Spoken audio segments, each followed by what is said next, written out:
পহেলগাঁও শহীদদের প্রতি শ্রদ্ধা জানাতে মুখ্যমন্ত্রী মমতা বন্দ্যোপাধ্যায়ের আহ্বানে বলরামপুর ব্লক তৃণমূল কংগ্রেসের উদ্যোগে আয়োজিত হলো এক বিশাল মিছিল ও সভা।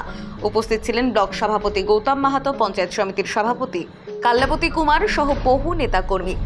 এদিন সংবর্ধিত হন নবনির্বাচিত জেলা তৃণমূল চেয়ারম্যান শান্তিরাম মাহাতো মহাশয়। শহীদদের সম্মানে ও দেশপ্রেমের বার্তা ছড়িয়ে দেওয়ার এক গৌরবময় মুহূর্ত। দেখুন বিস্তারিত কৃষ্ণেন্দু কুমারের রিপোর্টে।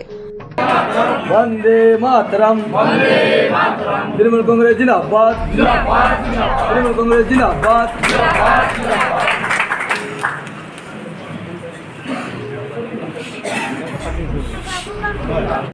वंदे मातरम, वंदे मातरम, वंदे मातरम, वंदे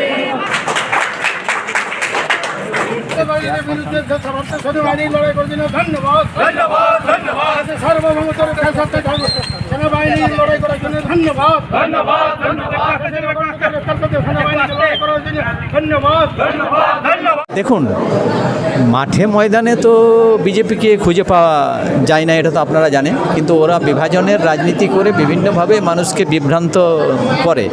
এই ছাড়া কিন্তু ওদের কোনো রকম নির্বাচনে জেতার কোনো ওদের জায়গা নেই।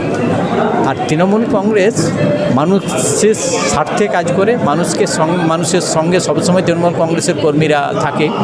দেখছেন, আজকেও আমরা আমাদের কর্মী সমর্থক এবং বলরামপুরের সাধারণ মানুষ আজকে আমাদের যে কর্মসূচি ছিল সেই কর্মসূচিতে অংশগ্রহণ করেছে। আমরা সেনাবাহিনীকে কুর্নিশ জানাবার জন্য, সেনাবাহিনীকে ধন্যবাদ জানাবার জন্য, যেহেতু সেনাবাহিনী আমাদের গত 22 তারিখে যে পাহেলগাঁও হত্যাকাণ্ড হয়েছে, সে হত্যাকাণ্ডের প্রতিবাদে আমাদের সেনাবাহিনী যেভাবে মোকাবিলা করেছে এবং সেনাবাহিনী যেভাবে দেশের মুখ উজ্জ্বল করেছে, এই জন্য সেনাবাহিনীকে কুর্নিশ জানানোর জন্য আমরা আজকে রাস্তায় নেমেছিলাম। প্রতিবাদ, আমাদের সেনাবাহিনীকে ধন্যবাদ জানানোই আজকে আমাদের মূল উদ্দেশ্য।